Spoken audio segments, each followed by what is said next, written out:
exposición de José Antonio Calvo, que, como acaba de decir, es profesor de esta universidad, es decir, mi compañero de fatigas. Así que, sin más preámbulos, tienes la palabra. Nos va a hablar de la Universidad de Salamanca, el contexto intelectual de Francisco Suárez. Sí, bueno, pues nada, lo primero, buenas tardes, buenos días. Voy a intentar ceñirme al texto que tengo escrito. Es una manera de no volvernos locos. Es un poco tarde ya, todos tenemos ganas de comer. Creo que agradezco, en fin, su presencia y su paciencia, y también la amabilidad de Victoriano Martín por haberme invitado a esta ocasión. Yo pido perdón por ser historiador, como decía antes Nieves, pues yo pido perdón por ser... ¿Se me oye? Sí, se oye por aquí, ¿no? Sí. Entonces, yo creo que va a cambiar un poquito de tono. Lo que pasa es que me parece que al hacerlo de otra manera, yo sabía la y sabiendo la obra, intentar hacerlo más ágil. Voy a ir al texto para no perderme, y segundo, pues tenemos unas imágenes que siempre pues uno se aburre. ¿Qué sucede?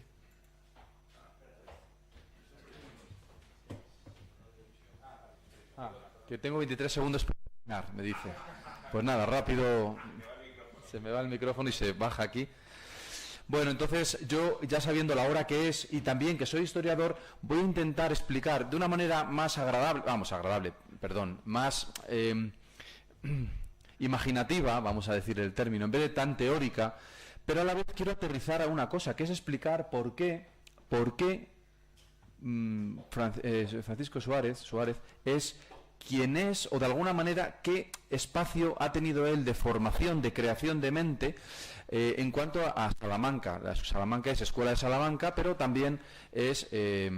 bueno, voy a ir aterrizando a la hora de irlo desarrollando. Pero ya digo que de alguna manera va a ser otro estilo más, más visual, y que por tanto, pues el que se entretenga, el que se aburra, pues que vaya viendo las fotos, y yo intento pues terminar pronto. Entonces, yo creo que tengo para más o menos, he quitado algunas páginas ya mientras que hablábamos, y yo creo que en 2 horas hemos terminado. Vamos a por ello. Tenemos bocadillos para después. Muy bien, entonces el título es La Universidad de Salamanca, el contexto intelectual de Francisco Suárez. El itinerario sería este, y bueno, voy desarrollando, ya vamos viendo dónde es. Introducción, entonces. Ahí tenemos la introducción. Francisco Suárez, las fechas las tenemos, 1548-1617, residió en Salamanca casi una tercera parte de sus 69 años de vida, primero como estudiante de teología y luego como profesor. Llegó a la ciudad del Tormes en 1564, con apenas 16 años, como novicio de la Compañía de Jesús. Ahí tenemos el colegio de la Compañía, fundada 30 años antes por el gran Ignacio de Loyola, que había sido aprobada por el Pablo III en 1540. Sí, colegio de la Compañía, lo he dicho bien, algunos se extrañará, ya terminaremos con la clerecía. Curiosamente, al ingresar en la Compañía fue calificado como indiferente, es decir, aquellos que lo recibieron en esta nueva institución religiosa, en proceso de consolidación, no tuvieron claro desde el principio si por las aparentes limitaciones de su inteligencia, según reflejaron en su informe, podría ser ordenado de sacerdote o si quedaría como hermano lego al servicio de la comunidad. Allí en Salamanca permaneció 10 años, hasta 1575, en el que se trasladó a la ciudad de Ávila para enseñar teología. Todavía se conservan los restos del arruinado Colegio de San Gil, inaugurado en 1554, donde debió de permanecer, según los datos históricos, durante poco más de 6 meses, que duraba entonces el curso académico. Después, por un largo recorrido por Segovia, 75, Valladolid, 76-80, Roma, 80-85, y Alcalá de Henares, 85-92, regresó a Salamanca entre 1593 y 1597, donde escribió las Disputaciones de Metafísica. Me da pena no haber podido acompañarles antes, también por las obligaciones académicas, publicadas en la ciudad al final de esta segunda estancia salmantina. Creo que la edición que he puesto es posterior, pero bueno, es que no encontraba otra. Esta es la que se conserva en la Universidad de Navarra. Esta obra, como se sabe, y no sé si habrá habido ocasión, creo que sí ha habido de sobra, de explicar, pues es la base, como hemos ido viendo, del pensamiento, o al menos entra en diálogo, que me ha quedado claro, con el justnaturalismo de Grodel, de Hegel, de Heidegger, de Locke, bueno, en fin, este diálogo que veníamos trayendo hasta ahora, que yo no me meto. En este tratado sobre la metafísica de Aristóteles, que no me corresponde desarrollar a mí, revitalizó en parte la escolástica, la escuela de Salamanca, y uno dice, pero ¿no era él escuela de Salamanca? Bueno, estamos hablando de la segunda o de la, en fin, quizá la tercera, esto lo sabéis mejor vosotros. Francisco de Vitoria, Domingo de Soto y Tomás del Mercado. Suárez solamente pudo conocer en vida a este último, Tomás del Mercado, que al final de su docencia universitaria en Salamanca. En el 69, Mercado, que llevaba desde el 63 en esta universidad, publicó Tratos y contratos de mercaderes y tratantes e inmediatamente partió para Sevilla para morir camino de México en 1575. No hace falta que expliquemos la importancia que tienen estos autores para la historia del pensamiento económico del 600, como se va viendo ya en estos días de reflexión. Francisco Suárez, el doctor Eximius, terminó su carrera académica en Coimbra, me alegro que haya gente de Portugal, desde el 97 al 15, y su vida en Lisboa 2 años después. Fue enterrado en la iglesia de San Roque, en la capital del Reino de Portugal, entonces bajo el gobierno del rey Felipe III de España, que lo fue hasta el 21. Aclaro, no es que España se uniera con Portugal, ojalá la capital hubiera sido Lisboa, ojalá. Lo digo con todo el sentimiento porque ahora seríamos una gran nación y bueno, pues así tenemos dos a medias, pero la gran capital hubiera sido entonces Lisboa. Si Felipe II lo hubiera llevado a Lisboa, aquí reivindicó que hubiera sido entonces una gran nación, y ahora pues Lisboa desde el principio vio con amenaza la presencia castellana, y lógicamente cuando Felipe IV tuvo que decidir entre Cataluña y Portugal, pues decidió que Cataluña se quedara en la Unión si Felipe IV levantara la cabeza. Bien, a lo mejor hubiera apostado por Portugal entonces. Se está grabando, ¿verdad? Allí escribió la mayor parte de sus obras, entre otras el Tractatus de Legibus, que se ha aparecido aquí, Acdeo Legislatore, en la que fundamentalmente defiende la idea del pacto social y la revisión de la soberanía entregada a Dios, no a unos pocos individuos, sino a toda la comunidad política, como seguramente hemos tenido ya ocasión de hablar y se hablará más en estos días.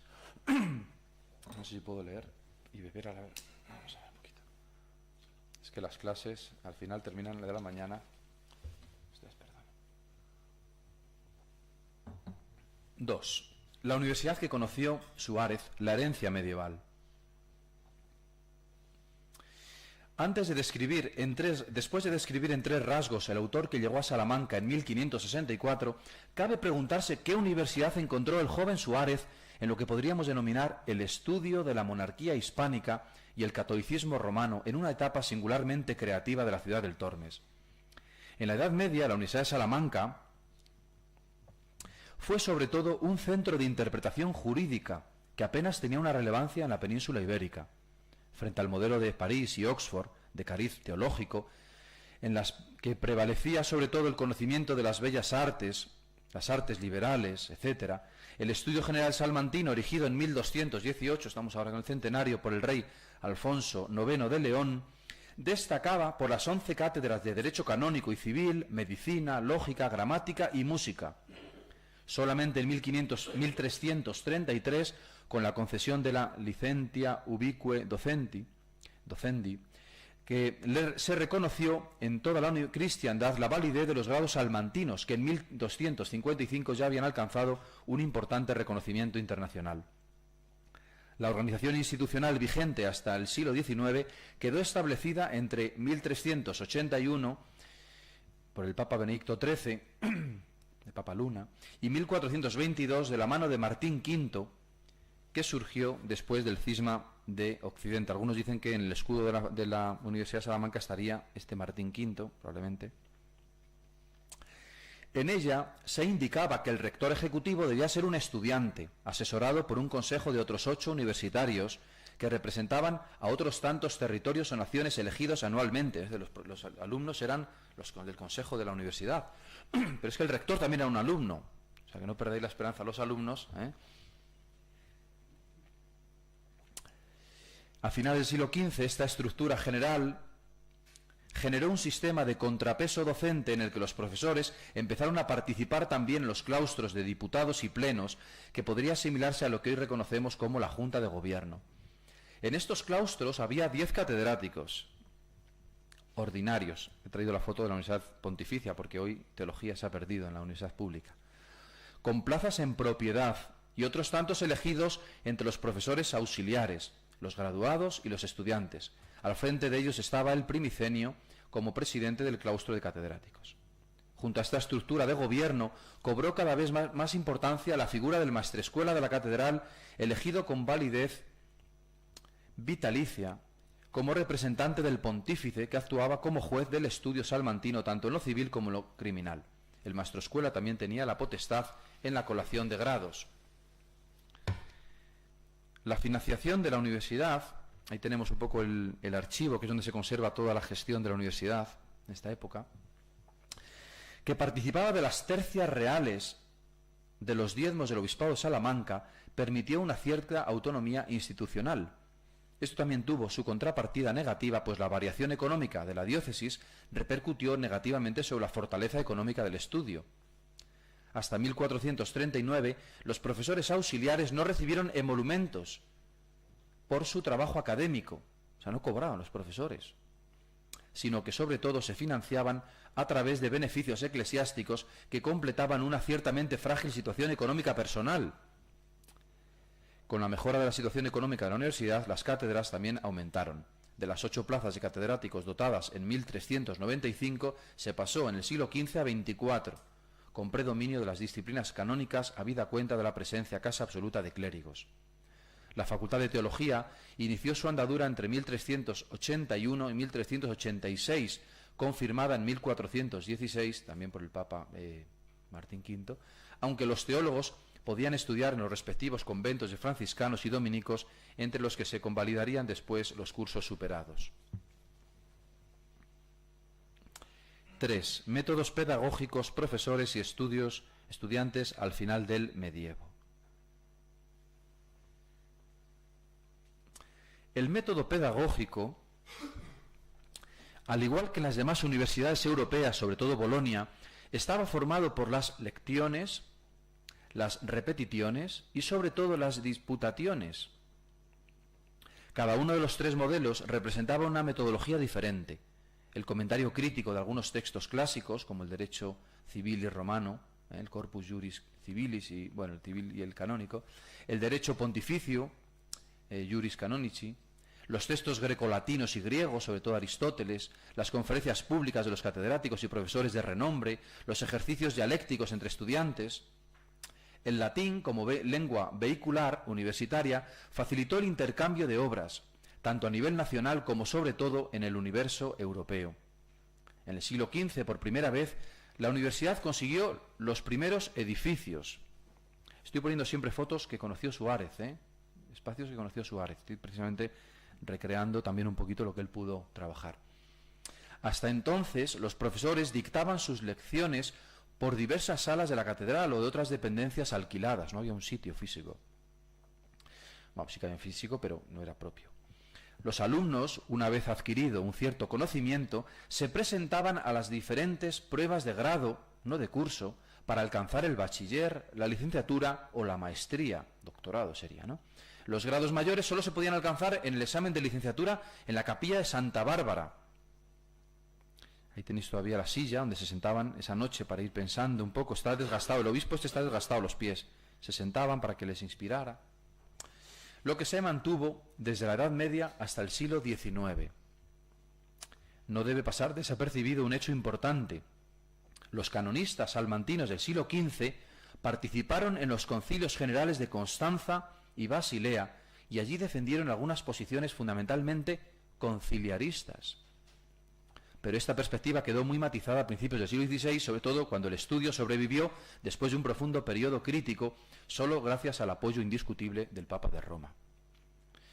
El espíritu humanista de Salamanca trajo en principio al propio Antonio de Nebrija en 1460 y tras su paso por Bolonia en 1473, ya como profesor de retórica y gramática.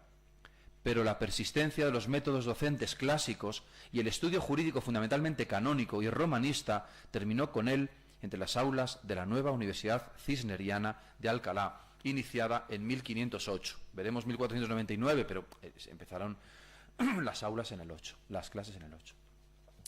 Allí, en 1502, Nebrija colaboró con Cisneros en la versión latina de la conocida Biblia Políglota Complutense, que se publicó en el 21, ya después de haber muerto Cisneros. En Salamanca se abrió la imprenta en 1472, pero la dependencia de las publicaciones extranjeras se mantuvo durante los siglos XVI y XVII. Conviene destacar un dato sociológico significativo. En la Universidad de Salamanca, en el siglo XVI, no había ninguna mujer. Según la mentalidad heredada de la Edad Media, el ejercicio racional no era compatible con la naturaleza femenina. Tampoco el número de varones era excesivo. En el siglo XII, en Bolonia, estaban matriculados unos 10.000 alumnos. A finales del siglo XIV, Salamanca apenas llegaba a los 600. Y en el siglo XVI, cuando llegó Suárez, los estudiantes serían alrededor de 2.000. Ahí tenemos un Martín de Cervera, unas puertas de una... Máximo 2.500. Solamente hacia 1597, cuando partió hacia Coimbra, el número de inscritos en el estudio salmantino llegó a los 5.000, para bajar de nuevo hasta los 2.000 a finales del siglo XVII. El número era pequeño, realmente.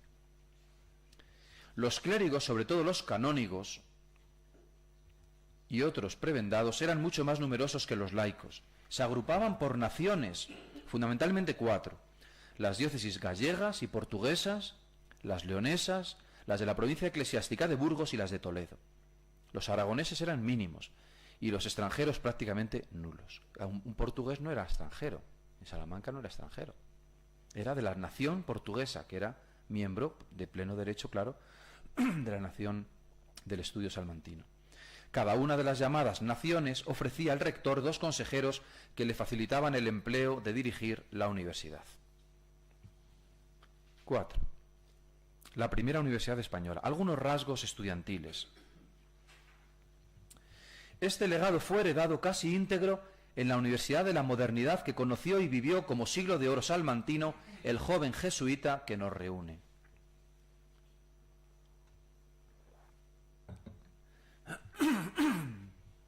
El estudio general del medievo, consolidado a finales del siglo XV, se convirtió en la universidad de referencia del pensamiento hispánico. Durante décadas, con la desaparición del viejo estudio general de Palencia, Salamanca sostuvo con dignidad la condición de primera sede universitaria de la monarquía católica y modelo para cuantas se erigieron en el nuevo mundo recién descubierto.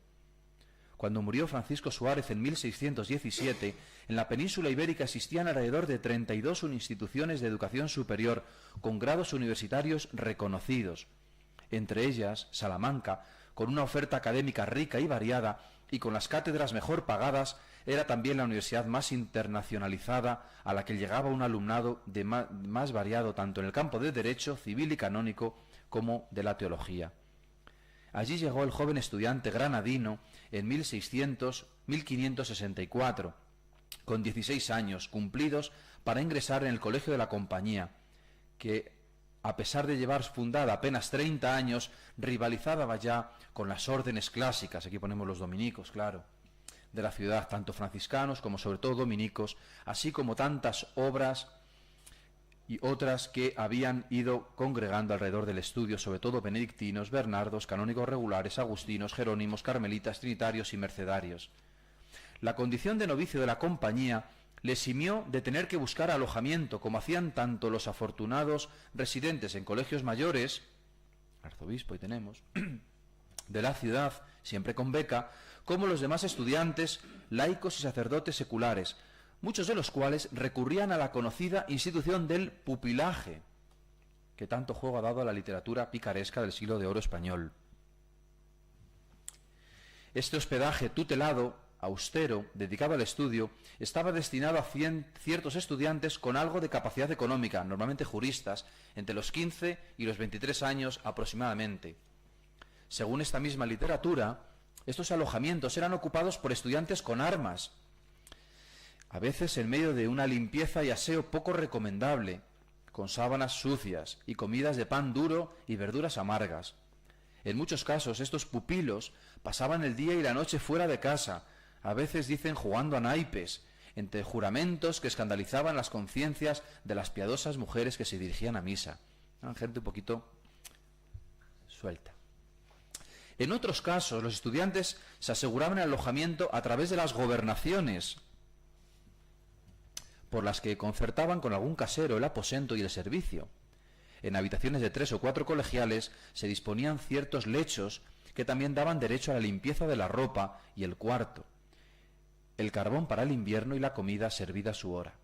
En esta línea se daban algunos casos en los que los estudiantes vivían en pensiones o posadas en las que se acomodaban en este último modelo de acogida estudiantil en Salamanca a mediados del siglo XVI fue lo que se llamó República de Estudiantes. Aquí tenemos una recreación de esa república. La república a veces está bien, pero en esta especie de piso compartido podía alojarse entre 4 y 10 universitarios, artistas, canonistas, teólogos, que podían contratar ocasionalmente los servicios de cierta ama para que de vez en cuando adecentara el hogar, lavara la ropa y de paso zurciera algún viejo calzón o calcetín que limitara el efecto de los fríos salmantinos en los inicios de la modernidad. Hemos dicho que Suárez llegó a Salamanca con 16 años para ingresar en el colegio de la Compañía, es decir, que él no tuvo que buscar, pero tuvo que convivir con todos estos estudiantes, la mayoría clérigos que vivían, pues como veis, en esta República de Estudiantes. Esto nos da pie para seguir perfilando dos nuevos rasgos entre los estudiantes de la ciudad, como su edad y su presencia física.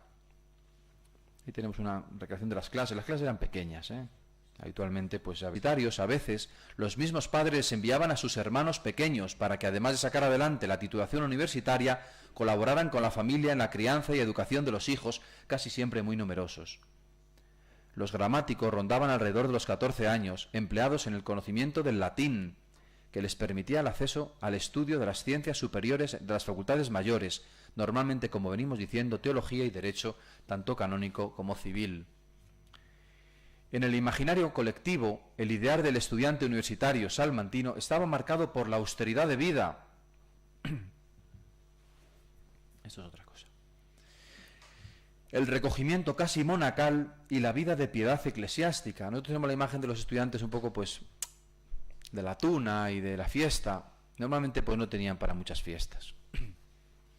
Siempre hubo algunas excepciones, pero en general, en Salamanca del 500 se respiraba un aire de sobriedad, tanto en el vestir como en el comer, que se concretó jurídicamente en los estatutos del visitador Covarrubias de 1561.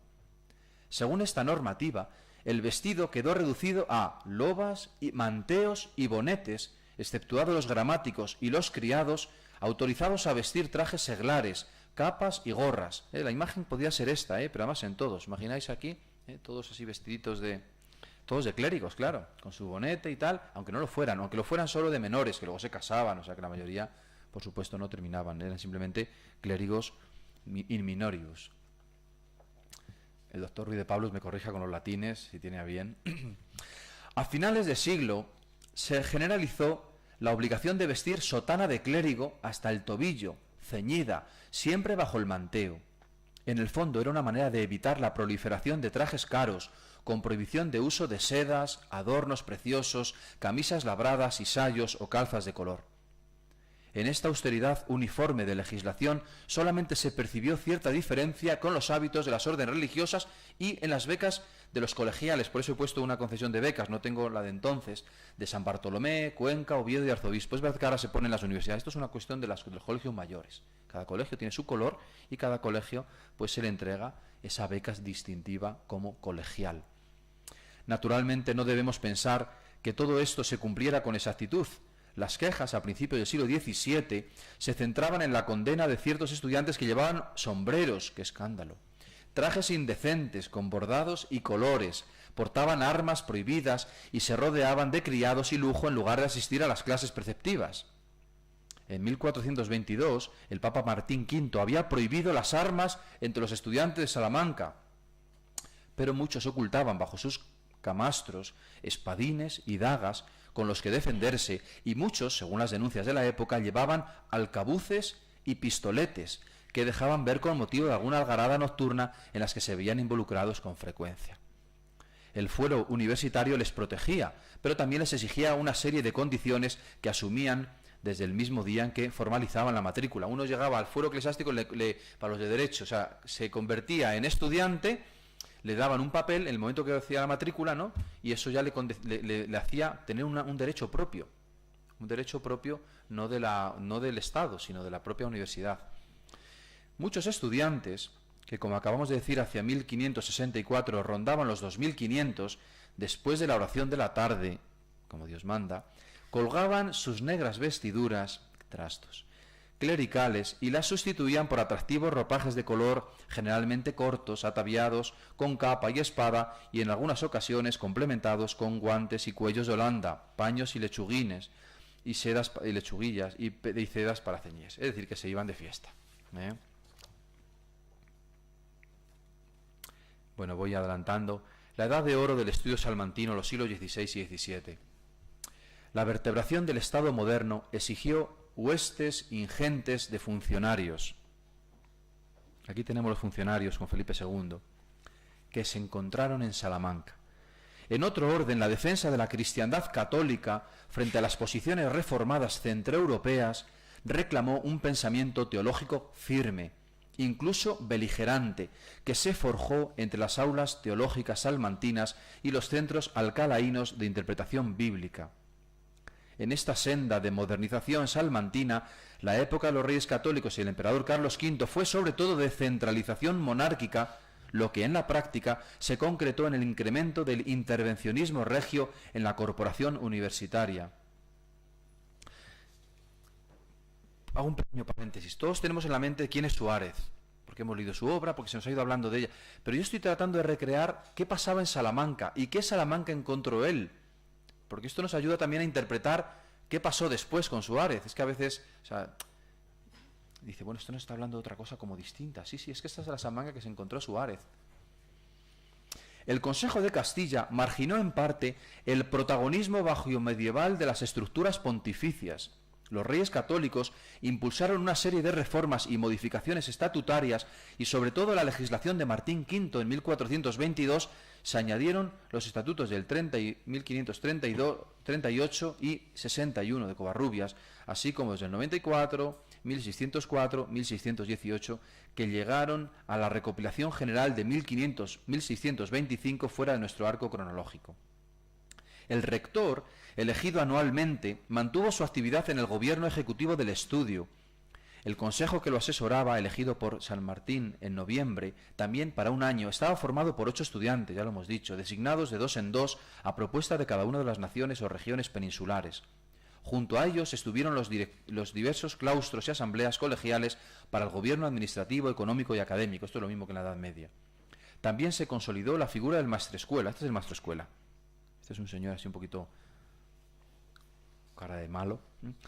Maestrescuela de la catedral como representante de la autoridad pontificia con jurisdicción propia sobre la universidad, alumnos y profesores. Sin embargo, se percibió una progresiva aristocratización de la universidad. Los catedráticos adquirieron cada vez más responsabilidad y también las oligarquías estudiantiles trataron de conseguir algunos privilegios que diluyeron el poder del sistema establecido de gobierno para iniciar, a principios del siglo XVII, la consolidación de justas especiales de decisión. Frente a ese modelo, digamos, más asambleario, la universidad terminó aristocratizándose como un taco. La estructura fiscal medieval permitió que entre 1560 y 1700 la participación de la Universidad de Salamanca en las tercias reales sobre el diezmo fuera entre 6 millones de maravedís en los años peores y de unos 15 millones los más prósperos.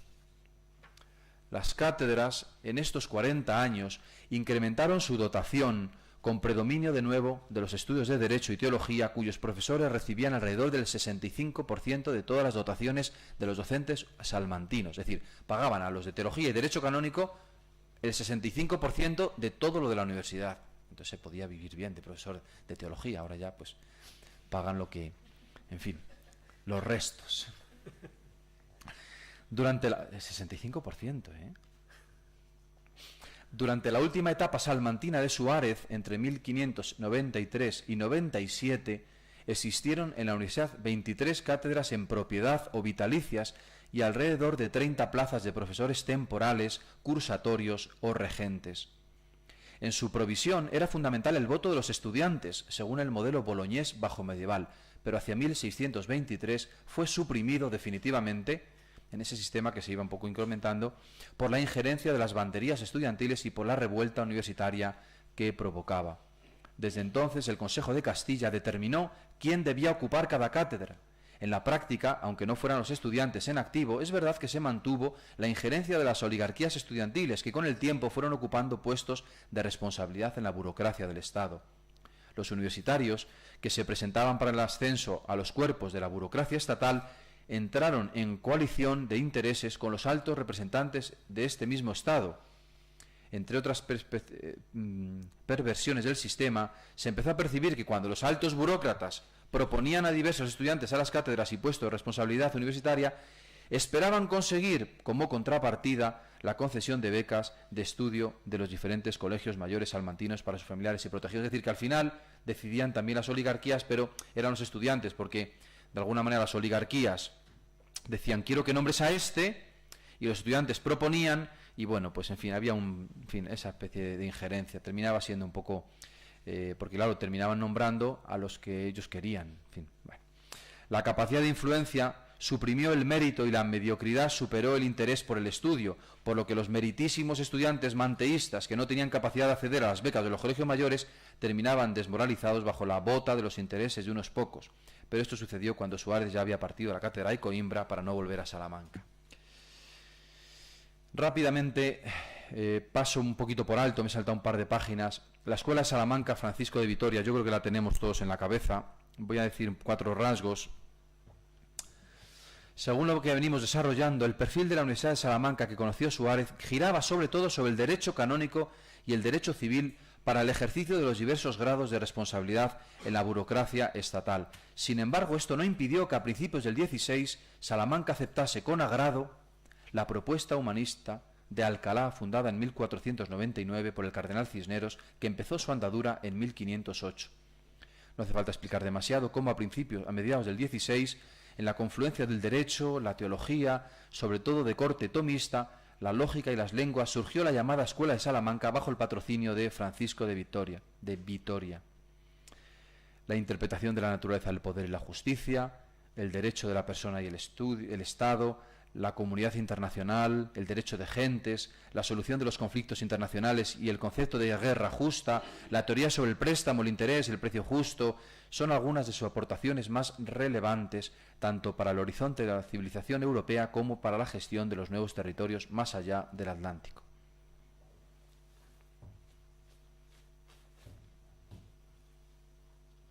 Bueno, lo demás me lo salto, que lo sabéis bien.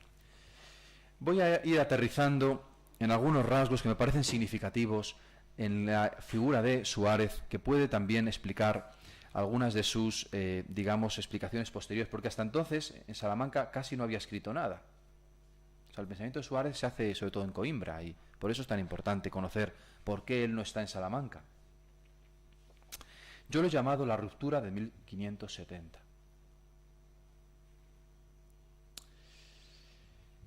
Todo este crecimiento de la Universidad de Salamanca durante la primera mitad del siglo XVI experimentó lo que podríamos calificar como la crisis de 1570, ya que cogió de lleno a Suárez en su etapa formativa entre 1564 y 1575 y fue heredero en sus consecuencias durante su etapa magisterial entre el 94 y el 97. Vamos a detenernos un momento en su consideración. En este momento, hacia 1570, se produce en Salamanca un giro radical hacia posiciones fundamentalmente rígidas contra el renacimiento humanista de los primeros decenios del siglo XVI. En 1560 había muerto Domingo de Soto, que en un sentido cerró la etapa dominica de la Escuela de Salamanca, con la excepción tal vez de Domingo Báñez y pocos más. Luis de Molina, que podríamos denominar las fechas las vemos ahí, junto a Suárez como uno de los grandes representantes de la Escuela de Salamanca en su fase jesuítica, conimbrigense sobre todo, se había trasladado en el 53 a la Universidad de Alcalá y desde allí, sin volver a Salamanca, se trasladó directamente a Coimbra.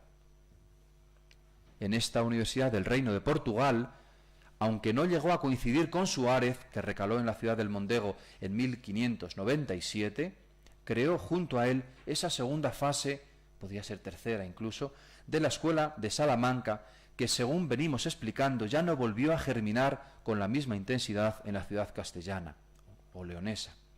¿Qué estaba sucediendo en la Universidad de Salamanca que terminó obligando a marcharse al propio Suárez cuando regresó como profesor entre 1593 y 1597? ¿Qué estaba pasando allí?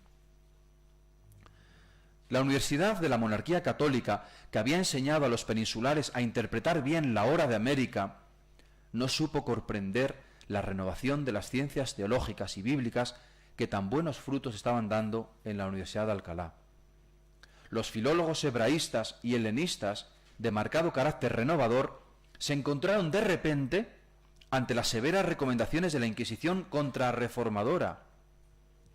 Uno de los acontecimientos más conocidos en este giro de la universidad fue el proceso contra el agustino Fray Luis de León, que le llevó a la cárcel de Valladolid entre 1572 y 1576, acusado de traducir el Cantar de los Cantares sin el permiso correspondiente.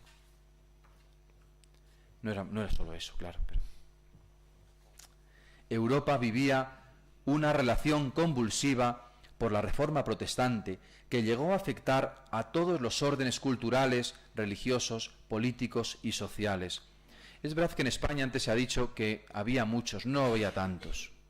Sevilla, Valladolid, 2 docenas, 3 docenas. Pero el miedo estaba ahí. Había más, bueno, lo podemos hablar luego. Pero el miedo estaba ahí. Digo, me refiero a los procesos, sobre todo, que hubo. Bueno, aquí ya me corrigen luego. En Salamanca se impusieron como respuesta las posiciones más rígidas del catolicismo romano, en una síntesis del aristotelismo tomista y del romanticismo jurídico, en una especie de neoescolástica encorsetada que aseguraba por el aburrimiento de los textos clásicos la sana doctrina contrarreformadora.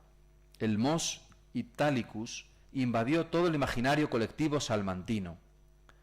La exigencia de fidelidad transformó la universidad de vanguardia renovadora en un centro de formación técnico para las oposiciones a la práctica profesional jurídica. El pensamiento en muy pocos años fue sustituido por la jurisprudencia práctica. Seguramente, otra de las manifestaciones de aquella nueva situación fue la condena de Clemente VIII en 1594 de la propia polémica de Auxilis, que enfrentó durante años, a finales del siglo XVI, a Suárez y sobre todo a Luis de Molina contra Domingo Báñez y los dominicos salmantinos. El Papa impuso no la condena de los polemistas, no condenó a las partes, sino que condenó al silencio a las partes. En 1507, Paulo V les prohibió las condenas respectivas y las calificaciones de heréticas de las propuestas del contrario. No se acabó con la herejía, si es que la había. Se acabó con el debate y la vida universitaria. Yo estoy pensando en un Suárez, creador, creativo. ¿Qué hace él allí? La teología salmantina sufrió, en el mismo sentido, la crisis de 1570. El debate fue sustituido por el compendio escolástico y en general se adormeció en la conservación del saber, la explicación manualística, la doctrina tranquila de las aulas y la legitimación de la ortodoxia de la monarquía católica. La vanguardia del 600, el racionalismo filosófico, la ciencia experimental natural se ahogó entre las estructuras formativas de los cuadros jurídicos y administrativos de la monarquía y de la Iglesia españolas. La crisis de 1570 dio como resultado que la Universidad de Salamanca se centrara en atender las necesidades prácticas de la nueva sociedad contrarreformada, piadosa y devota, que necesitaba una teología ortodoxa más que la erudición de las lenguas clásicas. Aquí he puesto una procesión del corpus universitario, pasando por la universidad, claro. No es que yo esté en contra del corpus, lo que estoy en contra es que se mezclan las cosas, claro. Vamos, estoy en contra de Suárez, que es el que se fue. Incluso en la retribución de las cátedras de matemáticas y música se percibió el desinterés del estudio y frente al error y la herejía se recuperaron los viejos planes formativos clásicos. La biblioteca universitaria, preciosa, que tenemos ahí, que había adquirido algunas de sus obras más interesantes durante la primera mitad del siglo XVI, dejó de comprar libros y de cuidar sus instalaciones.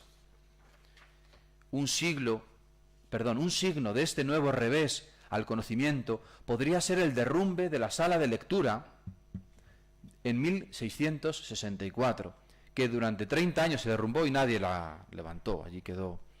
Dio con los libros en un viejo almacén inaccesible, arcaico, donde se conservaban los poco más de 1.200 volúmenes que han llegado a la actualidad. 1.200 libros, no había más.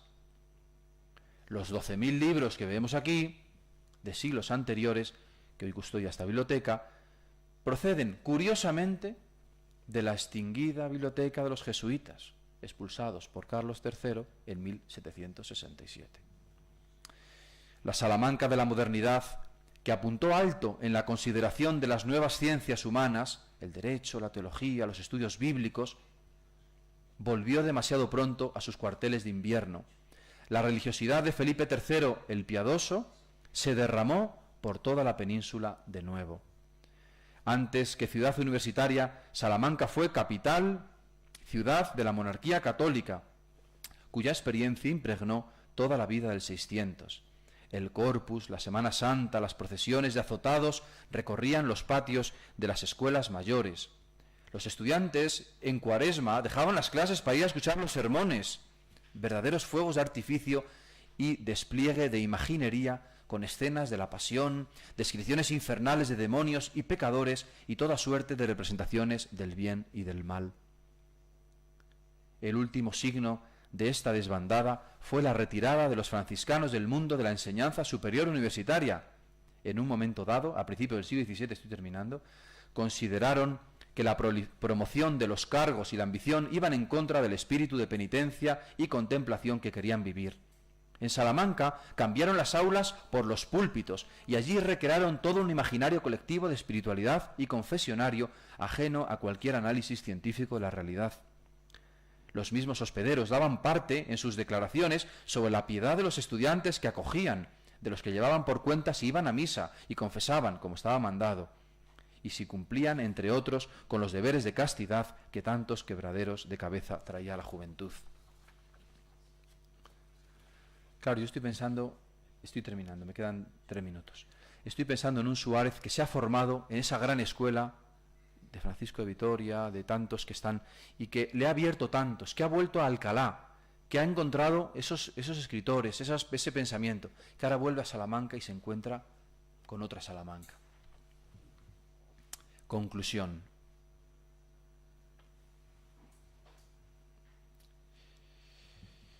Termino. No es posible profundizar en la mente de Francisco Suárez para desentrañar cómo vivió en sus carnes la experiencia de una universidad en profunda transformación.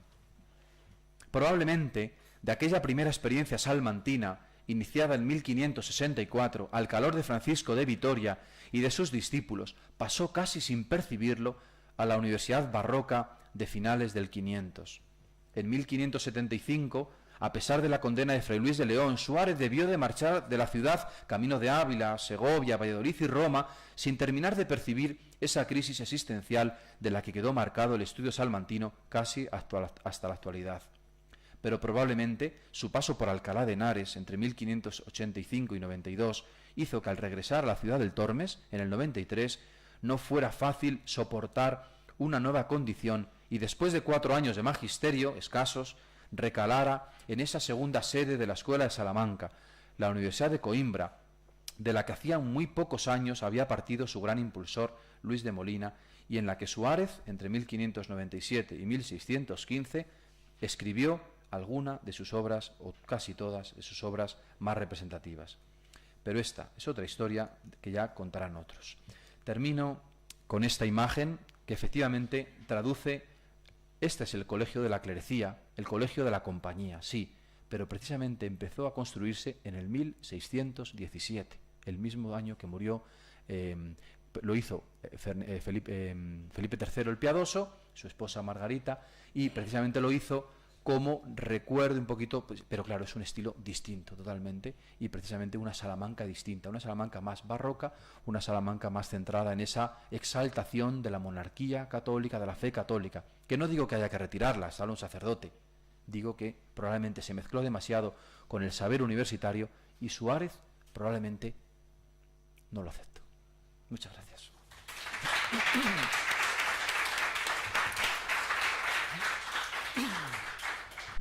Muchas gracias, José Antonio. Al menos para mí ha sido novedoso. Pero dentro de la sala tenemos a gente que es especialista no solamente en la Escuela de Salamanca, sino también en la historia de la Universidad de Salamanca. Me estoy refiriendo al profesor José Barrientos, que está aquí, que no logré que se animara a presentar un papel en este congreso, pero de cualquier forma muchas gracias por estar aquí, Pepe. Y nada, ¿alguna pregunta? ¿Tenemos tiempo? Lo sabía. Creo que me has provocado. No quería intervenir realmente, porque serían muchas cosas las que tendría que decir. No tenemos tiempo porque queda mucha. Solo voy a referirme a lo que él ha querido presentar la universidad como la universidad que conoció Francisco Suárez. Yo lo único que me pregunto es si realmente Francisco Suárez alguna vez fue alumno en la Universidad de Salamanca. Porque habrá que verlo si él está matriculado. Yo solamente he recurrido al año 71, porque en el año 71 Fray Luis León explicó el de Legios, del mes de abril a septiembre más o menos, y entonces pues se había dicho mucho que si Fray Luis había influido en Suárez, en el Tratado de Legius, sobre todo en hablar del derecho del positivismo del derecho de gentes. Y había leído en algunos sitios que Suárez escuchó las lecciones de Fray Luis. Yo tuve la curiosidad de irme al libro de matrículas, y Francisco Suárez no estaba matriculado en la universidad. No aparecía en la matrícula del año 71. Entonces yo no seguí investigando a ver si realmente otros años lo había estado, pero ese año ciertamente no lo estuvo, y por eso he hecho esa pregunta. Luego pues, tendría que decir muchas cosas, pero ha habido una que me quedé aquí. 1623 definitivamente se le quita el voto a los estudiantes. En 1623 se quita por primera vez el voto a los estudiantes, pero se vuelve a dar. Y hay unas idas y venidas, ahí hasta el año 41, que es realmente cuando se quita el voto de los estudiantes. Y luego, a mí me parece que cuando se ha hablado que es una universidad muy pequeña, en cuanto al número de alumnos, a mí me parece que las cifras que ha dado son exageradamente pequeñas, reducidas, porque también, digamos, ahí en la biblioteca, creo que cuando ha puesto la sala de la biblioteca, ha dicho que si hay 12.000 volúmenes o 12.000 y pico, he creído entender. Pues no, porque hay hasta 38.000 y pico. Bueno, nada más. Muchas gracias. Muchas gracias, Pepe. ¿Hay alguna cuestión más? Sí, muy levemente. Sí. También de A ver, cifras Paco. en cuanto a la presencia del luteralismo, calvinismo en Valladolid, Sevilla, si fueron 14, por decir una cifra pequeña. Bueno, la cifra no está delimitada, pero vamos, como personajes intelectuales que dejaron obras que se siguen hoy día considerando objeto de tesis doctorales, algunas de ellas, ¿no? Recientemente en Salamanca, en la Pontificia, se defendió una tesis sobre el hereje, entre comillas, y gran traductor de la Biblia, Casero de Reina. Bueno, quiero decir que puede que no fueran más de la veintena las personas de cierta importancia, pero alrededor de ellos sí que hubo seguidores en bastante número. Es verdad que la Inquisición actuó muy rápida, muy fulgurante, y a mí lo que me sorprende, que es la primera vez que yo lo oigo esto, siempre se aprenden cosas de quienes saben, es que influyera en Suárez este aspecto contrarreformista para su marcha con los conimbricenses. Muchas gracias. Vale. No, vamos a ver, bueno, evidentemente he tratado de recrear ese ambiente precisamente porque yo también tengo la duda de si fue alumno oficial, y por eso lo he dicho al principio, que lo he dicho muy rápido, que muchas veces, estoy contestando el primer, pues porque muchas veces los estudiantes no llegaban a ser, matricularse. Él era del fuero eclesiástico por ser clérigo, por ser jesuita, novicio jesuita, y por tanto él estaba sujeto a un fuero distinto, pero además bueno, pues efectivamente había distintas maneras de participar en la universidad. Los números probablemente son pequeños.